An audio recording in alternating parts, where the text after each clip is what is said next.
전남 영광군수, 곡성군수 여기는 민주당하고 치열하게 경쟁하고 있는데 지금 분위기가 어떤가요? 영광 같은 경우는 솔직히 말씀드려서 네. 마지막 투표함을 열 때까지 아무도 모를 것 같습니다. 영광 같은 경우 게다가 여러 여론조사가 나왔는데요. 네. 지금까지의 영광 여론조사가 맞은 적이 거의 없습니다. 그 왜 그런 건가요, 그거는? 그 중앙에서는 그냥 여론조사만 보고 이렇게 네. 판단하실 수 있는데 제가 직접 가서 들어보고 네. 거기 계신 주민들 말씀을 들어보면 영광 주민들이 과거 그 군수 선거에서도 네. 민주당이 아닌 무소속을 선택한 경우가 네. 여러 번 있었습니다. 그게 있었고 그러다 보니 영광 내부 같은 경우는 자신의 속내를 잘 드러내지 않습니다. 민주당이 집권당이긴 하지만 네. 실제 무소속을 택한 경우가 두세 번 있었습니다. 그래서 주민들께서 의사표시를 잘 하지 않으세요. 그리고 여론조사에서도 잘 드러내지 않으시는 것 같습니다. 그래서 여론조사가 거의 맞질 않았어요. 그리고 투표장에 가서 의사표시를 합니다. 이게 좀 다른 호남 지역과 좀 다른 특성을 보이는데 전 영광 같은 경우 제가 영광살이를 하면서 네. 카페, 식당, 뭐 심지어 목욕탕에서도 네. 어르신들, 주민들 만나거든요. 그러면 대부분 그 유권자들이 저한테 말씀하시는데 네. 심지어 오랫동안 민주당원이라 하시는 분도 저한테 말씀하십니다. 네. 조국혁신당 정말 후보 잘냈다. 왜 그러십니까? 물어보면 지금까지는 민주당이 후보를 내면 네. 그 사람을 좋든 싫든 선택할 수밖에 없는 상황이었는데 그러다 보니 민주당에서 좀 오만한 것 같았다. 네. 후보 선택에 있어서 좀 자의적인 것 같다. 그리고 지역 발전을 위해서는 네. 경쟁이 필요한데 경쟁이 없다 보니까 이게 좀 나태해진다. 이런 얘기를 하시면서 이번에 조국혁신당이 영광에 그리고 네. 곡성도 마찬가지입니다만 뛰어드니까 민주당이 바짝 긴장을 하고 잘하려고 한다라고 덕담을 많이 하시고 네.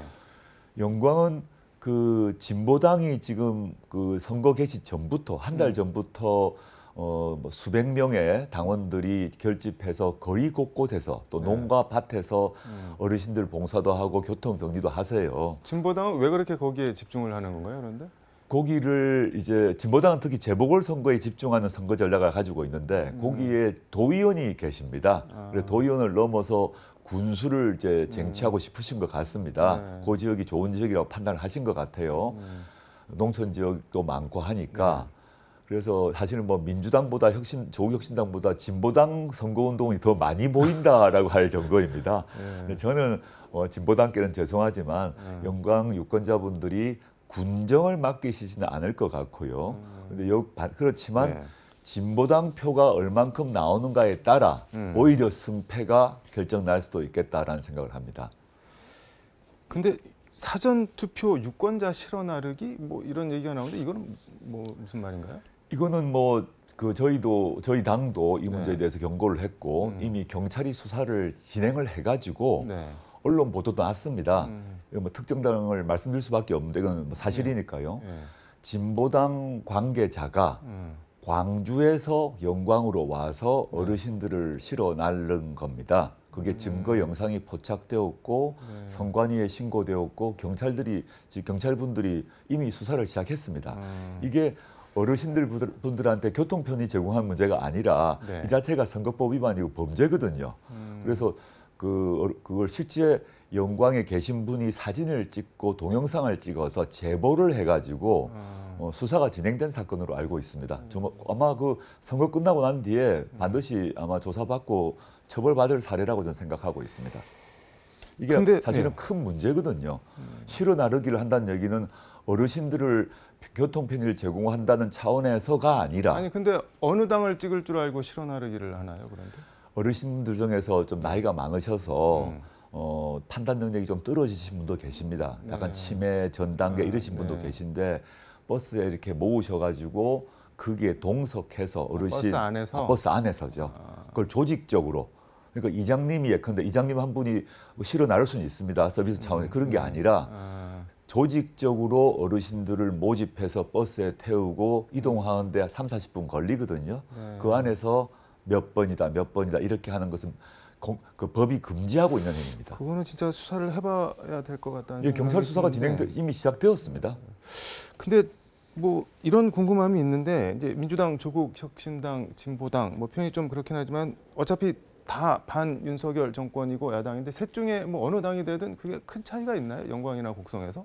전 차이가 있다고 생각합니다. 민주당 같은 경우는 네. 지금까지 물론 무소속이 영광군수에 당선된 적도 있지만 크게 봐서 집권당 아닙니까? 근데 영광 국민들이 하시는 말씀이 있습니다. 저에게도 하시는 말씀이 있고 언론에도 보도가 된 바 있습니다만은 참 안타까운 얘기인데 군수가 퇴임되고 난 뒤에 정말 감옥 가는 꼴 좀 안 봤으면 좋겠다 이런 말을 많이 하세요. 네. 다른 지역도 사실 그러한 경우를 많이 들었는데 청렴한 군수가 돼야 되는 겁니다. 네. 이 재선거를 하게 되면 영광이나 곡성이나 10억에서 한 15억 정도가 듭니다. 근데 다 대부분 그 이유가 돈 문제 또는 선거법 문제, 정치자금 문제입니다. 이게 왜 그렇게 됐냐? 특정 정당이 지배하고 있다 보니까 그 내에서 공천만 받으면 바로 당선이 되는 겁니다. 그러다 보니까 돈 문제, 선거법 문제가 네. 일어나거든요. 저는 이번에는 조국혁신당에게 기회를 주셔야 한다고 저는 확신하는 게 조국혁신당은 그렇게 운동하지 않고 있습니다. 네. 즉 선거 풍토를 바꿔야 된다는 게 있고요. 두 번째 더 중요하게는 고 김대중 대통령께서 13일간 단식하셔서 이 지방선거가 지금 우리가 네. 지방선거라는 주권자가 그 행사를 하고 있지 않습니까? 네. 소중한 투표를. 그런데 김대중 대통령께서 바라는 게 무엇일까 생각해 보면 풀뿌리 민주주의가 안착이 되고 그 지역의 행정이 중앙 정치의 영향보다는 그 지역의 유권자들의 의사를 반영하고 지역의 민생을 발전시키도록 돌아가야 된다는 것 아니겠습니까? 네. 그래서 민생 밀착형 정책이 꼭 필요하다고 봅니다.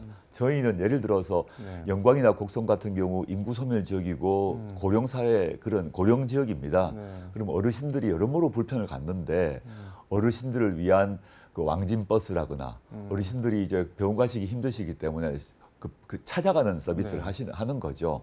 또 어르신들이 밥은 해 드시지만 반찬이 부족하면 반찬 서비스를 한다거나 또 그리고 그 지역의 대학생들이 젊은이들이 적어요. 네. 그럼 그 지역 대학생 같은 경우는 그 지역 대학생에 한해서 등록금을 서비스한다거나 이런 여러 가지 그 지역 맞춤형 정책을 저희가 개발하고 제시하고 있습니다.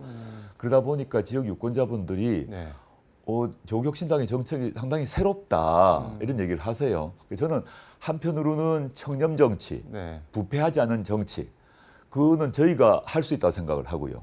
예를 들어서 저희는 영광곡성의 공약이 뭐냐 하면 영광군수실을 투명으로 하겠다는 겁니다. 이미 그래서 투명 모델을 설치했습니다. 누구나 투명으로 한다는 거는 뭐 유리창 같은 걸로. 그렇죠. 바깥에서 볼 수 있도록 했고 저희 이미 그 투명 영광군수실을 이미 공개를 했습니다. 누구나 밖에서 볼 수 있도록 어항처럼 만드는 거죠. 그리고 영광군수실 안에 네. CCTV를 설치하겠다고 공약을 했습니다. 그러면 돈 문제가 일어날 수가 없지 않습니까? 군수님이 너무 피곤해지는 거 아닌가요? 알 수 없죠. 근데 그런 공약을 낸 적도 없고 다른 당은 실천한 적도 없습니다. 저희가 그 공약을 내니까 영광 국민들이 너무 좋아하세요. 돈 문제로 재선거가 일어날 일이 없는 거죠.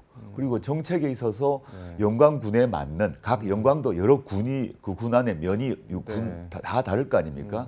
거기에 맞는 정책들을 저희가 제시하고 있어서 호응을 받고 있다. 저희가 조직에 있어서는 민주당에 비해서 훨씬 못합니다. 10분의 1 또는 20분의 1도 안 되는데 비등비등한 이유가 무엇일까? 이 점을 영광 국민들께서 잘 알고 계신다고 저는 생각합니다. 청렴 정치, 생활 정치 이걸로 호소하겠다 그런 말씀처럼 맞습니다. 들리는데 예. 강조하시고 싶은 말씀 마무리 말씀 겸해서 듣도록 하겠습니다. 이 방송을 보시는 광주 전남 유권자 여러분, 조국혁신당 대표입니다. 조국혁신당은 만들어진 지 1년도 안 된 정당이고 또 국회의원 수, 당원 수도 많이 부족합니다. 그렇지만 이번 선거를 통해서 조국혁신당표 지방행정이 어떤 것인지 보여드리고 싶습니다. 그래서 민주당보다 또는 다른 당보다 더 나은 지방행정을 할 수 있다는 것을 입증하고 싶습니다. 그리고 그 성과로 전남, 광주 유권자분들부터 평가를 받고 싶습니다. 저에게 한번 기회를 주시면 저희가 중앙정치, 여의도 정치를 바꾸고 있는 것처럼 호남 정치도 한번 바꿔보고 싶습니다. 기회를 주십시오. 부탁드립니다. 네, 대표님 오늘 말씀 잘 들었습니다. 네, 감사합니다. 좋은 말씀 들어보도록 하겠습니다. 고맙습니다. 예, 고맙습니다.